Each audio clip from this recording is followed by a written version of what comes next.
In 2019, YouTube was caught violating the Child Online Privacy Protection Act, or COPPA. Since settling, YouTube has enacted new policies that are meant to serve as a smokescreen so they can dodge responsibility and scapegoat creators. As such, for my own protection, it is my obligation to advise you that this video is not aimed at children. My target audience is not children. Parental discretion is advised. Hey guys, how's everyone doing? This is Sir Jedi Sentinel, and welcome back to Sentinel Reviews. As you can notice, the lighting is really bad. That's because I'm shooting this at night right now. There is a nearby fire. Don't... I just slammed my hand into my desk. Anyway, as I was saying, there's a fire right now nearby. Don't worry, there has been no evacuation order. I'm safe, everything's fine. Don't worry, it's just... everything's been kind of smoky lately. Ash has been raining from the sky, and everything's been kind of painted in a haze, in a yellow, orangey, and then later red haze. Which, because I do these by natural light, God, I need a ring light really bad. I didn't have the lighting to do it, and I always hate doing these at night because I don't like the lighting my lamp gives me. Again, God, I need a ring light. Anyway, now that you know what's going on, today we will be reviewing Respond to All Calls, Volume 2 of the Ninth Doctor Adventures, released in August of 2021. Directed by Helen Goldwyn, Respond to All Calls stars Christopher Eccleston as the Ninth Doctor and features Jan Francis, Damian Lynch, Mirren Mack, Forbes Mason, and Gemma Whelan. I didn't have that memorized, so I have the Big Finish website open where I can look at that really quick just to, get it right. Anyway, this set consists of 3 stories, and as always, there is a blanket spoiler warning in place because I do these unscripted. So if you do not want to be spoiled, in the description box below is the link to Big Finish's website where you can buy the Ninth Doctor Adventures Volume 2, Respond to All Calls, right now. But without further ado, let's jump right in. And Respond to All Calls opens with Girl Deconstructed by Lisa McMullen. So after picking up a distress call, the Doctor finds himself in Scotland where a young girl named Marnie has gone missing. And then he finds out that there's actually been several teenagers recently who've gone missing. And as he teams up with the local detective, a woman named Jonna Lee, the Doctor finds that, of course, these disappearances are tied to aliens. Despite my really bad summary of this story, Girl Deconstructed is actually really good. It kind of plays on that, teenage angst of wanting more than, living the place you grew up, wanting to get away, wanting to run away, get away from your parents.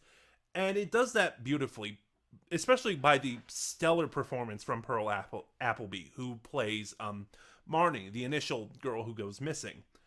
Eccleston's performance is pretty consistent across this set, so in favor of saving time, I'm going to give my thoughts on his performance at the end, just so I don't repeat myself 3 times as I review these stories. Jana is a one-off companion, again, Detective Jana Lee. She sort of plays the role of a one-off companion in this story, and she's actually really good as well. Give me a minute. I like that she never quite accepts what's going on. Every time the Doctor explains something new, or she sees the TARDIS, or, she learns about aliens, she never gets past the shock and awe of it. She kind of just remains flabbergasted, and, it works. For a one-off companion, it works. Although, I am curious now, because Ravagers kind of ended with the promise that he would take the companion of that story, whose name I am forgetting now, sorry, and sort of take her on his own journey, take her with him for a bit. I cannot speak right now, I'm sorry. But I thought that she would be in this story. I don't know what happened there. I'm sure we'll find out. It's not a big deal. It's just something I kind of recall. And if I'm honest, I may be recalling wrong. Anyway, back to the story. So, one thing I noticed, first of all, I should get to this. So, all of these, there's also this great scene where, the doctor talks about a neighborhood house, that old dilapidated house that all the children whisper about, a haunted house, and Jana shows him hers. It ties back into the story because it turns out the same thing that's happening to all these teenagers happened to one of Jana's friends a long, long time ago. And it's a touching scene, but the best scene in this story for me is a scene that takes place between Marnie and her father. And I am going to spoil this scene because I love it so much and I just want to gush about it for a minute. So, Marnie didn't disappear. None of the teenagers have disappeared. They're just kind of on a different plane of existence. And I'll explain that in a moment because yeah, it'll tie into giving my thoughts on this story. She can see and hear, the things going on around her in her room. She can see the doctor and Jana and her father, but they can't see her. And there's this scene where, her dad is lamenting the fact that she's missing. Again, as I just explained, she's not. And he thinks it's because of this fight they had. And Marnie explains that to the audience, that she went on a school trip to a zoo and got her father a little pink ceramic elephant. Did they say it was pink? Not important. And she accidentally breaks it. And her father talks about, he never wanted anything like that. Buying things like that as if they had money to burn. And unbeknownst to him, Marnie says that she bought it for him because he never had anything nice. But if he hates it so much, he should throw it away. And her dad just breaks down crying. It's, like I said, it's the best scene in this story. And this story is really good with a lot of strong moments. Oh god, just thinking about it's kind of getting me misty up. Let's move on. So anyway, towards the end of the story, the doctor finds out that these quote-unquote disappearances were caused by an alien race called the Seraphim. The Seraphim are a microscopic, lightweight alien race. The doctor says they hitch rides on stars, so to speak. And in their migration, they pass through Earth completely unseen, completely ignored. But they have this tendency to hear the wishes of these teenagers. They had fights with their parents. They're talking about running away. So the Seraphim, not understanding that it's just a spur of the moment, try to help. But they're too heavy. So they deconstruct these teenagers down to their base molecules. But they're still too heavy. So they can't take them with them. And the entire time, the Seraphim did not realize they were doing anything wrong. They were just trying to help. First of all, I really like that idea. It kind of ties into, what was it called? The testimony in Twice Upon a Time. That kind of reveal that it's like, oh, there's nothing going on here. Oh, wow, I have not run into that before. It's kind of the same thing here, and I like it. I like that the plot is a misunderstanding. Normally, I hate misunderstanding plots because, it's just the story has to twist itself in knots to make sure the understanding doesn't get cleared up. But here, it works.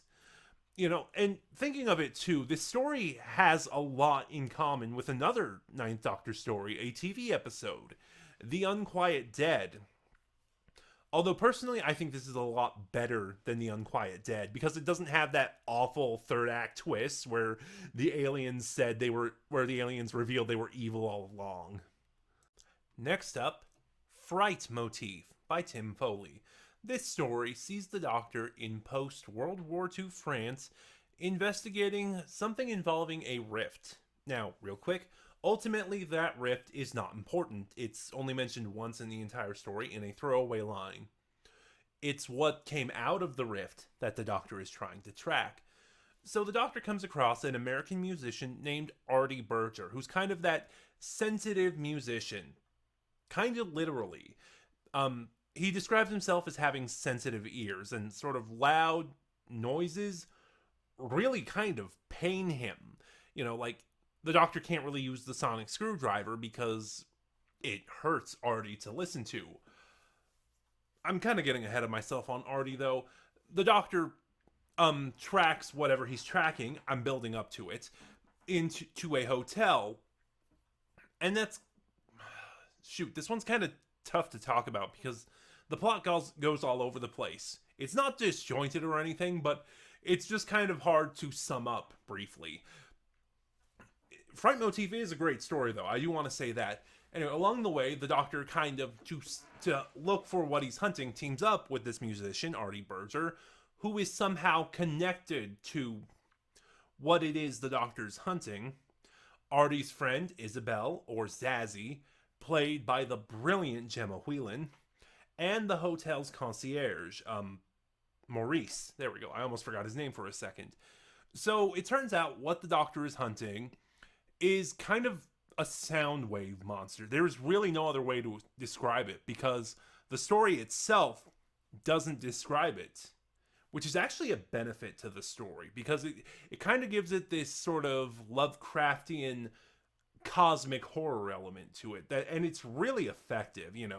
What your imagination visualizes is kind of far more effective than anything that could realistically be realized. So, and there's a really great tension through this story. Like every time the Doctor realizes the monster is hunting them, this entity is hunting them, he makes everyone get quiet, and those scenes are so tense. But not just that, this entity is really smart, Like the Doctor is able to modify a radio, I think it was a radio, to produce white noise to kind of mask them. But the creature catches wise to it and, is able to realize what's going on, which in turn forces the Doctor to have to think of something new. And that's what makes cat and mouse stories so good. The chaser always has to adapt to be an effective threat and find new ways to pursue its prey. Meanwhile, the prey has to figure out new ways to hide. It's as a cat and mouse story, this is really good. Now, the performances themselves. Christopher Eccleston always gives strong powerhouse performances. It's very hard to outshine him, but man, Damian Lynch as Artie Berger absolutely blows Eccleston out of the water. He is phenomenal and gives the best performance of this story. The other characters are really good too. Gemma Whelan's character, Isabel, or Zazzy, as I said, she's probably the weakest link because it's obvious some of her lines also hint at a backstory, but we never really get it the way we get it with Artie or Maurice. Maurice is kind of surprising, at least as a character, because he starts out as that uppity, strict, prim and proper type of character, the fancy man. What's a good example? Oh, well, I can't think of one. But, as the story goes on, the layers kind of pull away. And, when the team needs sanctuary, when this group needs sanctuary, Maurice leads them to a place that's special to him. And that's really where his performance shines. And the heel turn he does as he develops across this story is stellar. The performances and all of the performances in this story are really strong. If I did have to any critique, and this is again kind of a nitpick, for a story called Fright Motif, which of course is a play on Leitmotif, the music is really unmemorable. And I've said this before, this is just a me thing. I'm not trained in music. I'm not knowledgeable in music. I'm kind of a filthy casual. So music really has to stand out, for good, like The Shepherd's Boy by Murray Gold, or for bad, like the score of The Celestial Toymaker, for me to notice it and to comment on it. And that's kind of it. Again, like I said, the story is called Fright Motif, and it's a play on sort of the musical device used in media, leitmotif. and just the score is not memorable at all. But beyond that, this story is wonderful. There's almost one thing I forgot to mention. Um, like Artie is kind of empathetic, almost psychically so, but I think it's his link to the creature because the creature is drawn to him and it kind of creates a link which sort of causes a lot of his sensitivity issues. And there's setting this story in post World War II France, it really ties into the Doctor nicely. Artie mentions that he can tell the doctor is hiding something and that he has a great loss himself, which Eccleston plays really subtly. Like he's very happy-go-lucky, the way the Ninth Doctor is. But as soon as Artie mentions that, you can tell just how guarded Eccleston's performance is from start to end. Front motif kind of starts kind of slow, but once it gets going, which happens fairly fast, like I think in the first 10 minutes would be accurate, man, it does not let up in the best way possible. And Respond to All Calls concludes with Planet of the End by Timothy X. Atack. Real quick, my friend Jacob mentioned this in his review. His was a written review. I'll link to it in the description below. But he mentioned that Atack is not a writer who puts out a lot of stories, at least through Big Finish. But he said that when he does, there are always stories to watch out for. So if this is any indication, please, in the comments below, recommend me Timothy X. Atack stories because, man, I loved Planet of the End. Answering another distress call, the Doctor finds himself on Ocassus, which is a mausoleum planet. I just realized, in a way, Respond to All Calls is kind of a perfect Doctor Who season. We have a contemporary, present-day story, Girl Deconstructed, a pseudo-historical going into the past, Fright motif, and then the sci-fi story set on an alien planet, Planet of the End. Kind of a nice little touch there, I think. But anyway, the Doctor is there trying to answer a distress call. Along the way, he meets an artificial intelligence and the sole caretaker of the planet. I just said it was an artificial intelligence, who the Doctor ultimately decides to name Fred.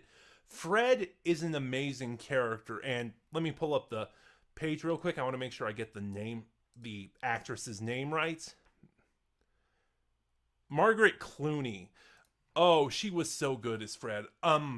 When I reviewed the Fourth Doctor Adventure Series 8 in particular, I think it was Series 8, I talked about this with, I think it was The False Guardian. I love robots with personality, I understand robots, there's kind of a need to make them monotonous, and most of the time that's fine. But give them a personality, and it's just, something about them just improves tremendously. I also like Fred's explanation for it when she sort of talks to the local, galactically speaking, constabulary. Basically, he's kind of shocked, and she says, I have been alone on this planet for centuries. I had to develop a personality. And her arc throughout this story is spectacular. And so, as it turns out, the Doctor is sort of facing another cosmic threat here. What sent out that distress call isn't really dead. It's kind of a long, let's just say hibernating. That's the easiest way to explain it. Hibernating race called the Incorporation. Forget the Daleks, forget the Master, forget the Cybermen, because now we are facing the Doctor's greatest foe. Space bureaucrats. So basically the Incorporation are this ancient race that... The Corporation. I want to make this clear.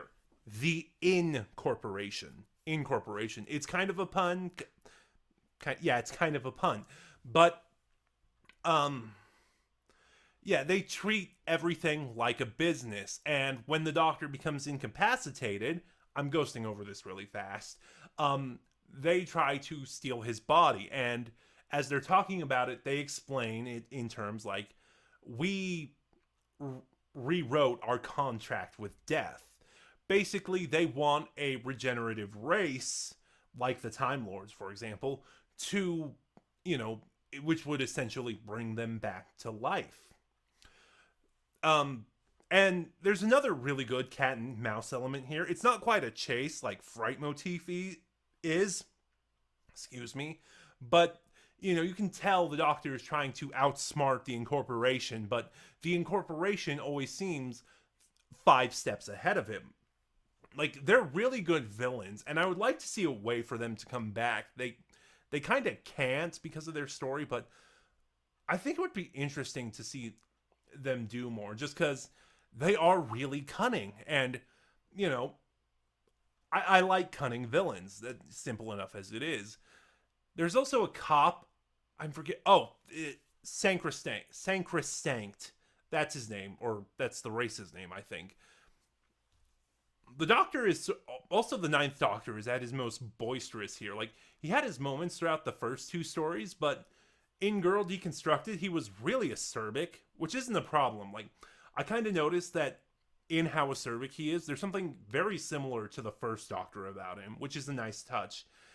And he was slightly more somber and guarded in Fright Motif, as I mentioned.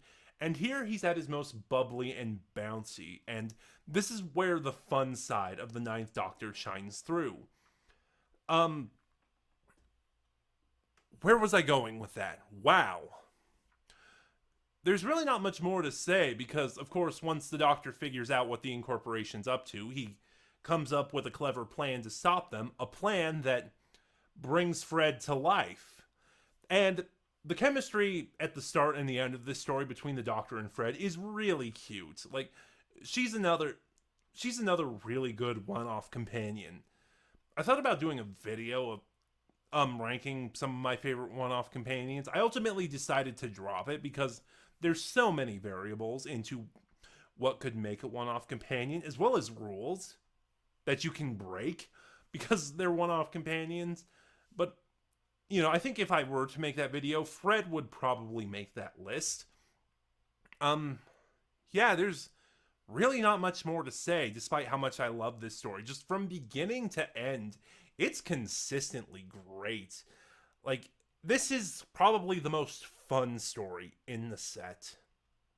And the wrap-up. So as always, before we begin, I always start these box set reviews by ranking the stories. And I think, first of all, ranking Respond to All Calls is actually really tough because the stories are so consistent in terms of qualities. There's not a bad story in the bunch, as I said throughout my reviews. These are all great, but I think if I had to say, I think my ranking would be, well, the story order. Girl Deconstructed, then Fright Motif, and then my favorite in this set was Planet of the End. But again, it's really close. Like, I think they're only separated by a hair apart, and I think on any day, at any moment, my rankings on these stories could have changed. As I said at the beginning of this review, I would save my thoughts on Eccleston's performance to the end, and he is absolutely phenomenal. There's really nothing to say about it. Like, he gives a really subtle performance. Like, there's hints throughout this set that these stories take place right after he regenerated. And apparently the visual trailer kind of hinted at this too. I haven't seen the visual trailer yet. Sorry, I'm kind of behind. But apparently this set kind of takes place right after he regenerated from the War Doctor. So after the events of Day of the Doctor, where the War Doctor has accepted his name, the Doctor again, and regenerated, the Ninth Doctor is kind of figuring out what it means to be the Doctor again. It's also kind of interesting that there's actually, aside from the theme of answering distress calls, there's kind of this theme throughout the set of dealing with grief in various forms. Like Girl Deconstructed had, sort of that teenage angst about running away, wanting to get away from your home life, and how that affects the people around you when you run away. Fright Motif, had that through line of grief as well, where the main character lost his talent, as well as, the grief he was feeling. towards events that kind of jump started the events of the story.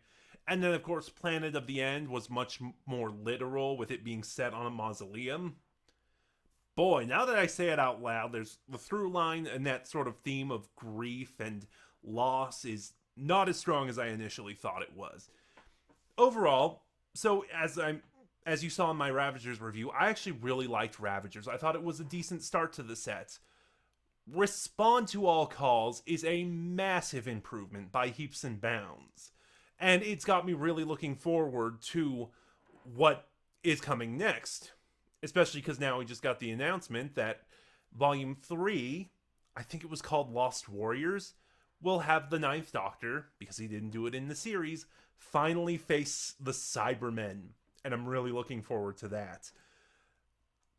Respond to All Calls, I would say, is nearly perfect. Like, I would like if I gave this a rating, I don't do the ratings for box sets, I would probably give this one a 9 or a 9.5. But those are just my thoughts on Respond to All Calls. Have you heard it? What are your thoughts? Please start a conversation in the comments below. Remember to like, comment, subscribe. Click the bell next to notifications to subscribe. So click the bell next to subscribe to get notifications when I upload. Wow, I did that wrong. And in the description box below, along with the link to Big Finish's website where you can buy Respond to All Calls, is also the link to my Twitter where you can follow me and get updates on the channel. Next time will probably be my review of Countermeasures Series 3. But until then, this is Sir Jedi Sentinel, and I'll see you guys next time.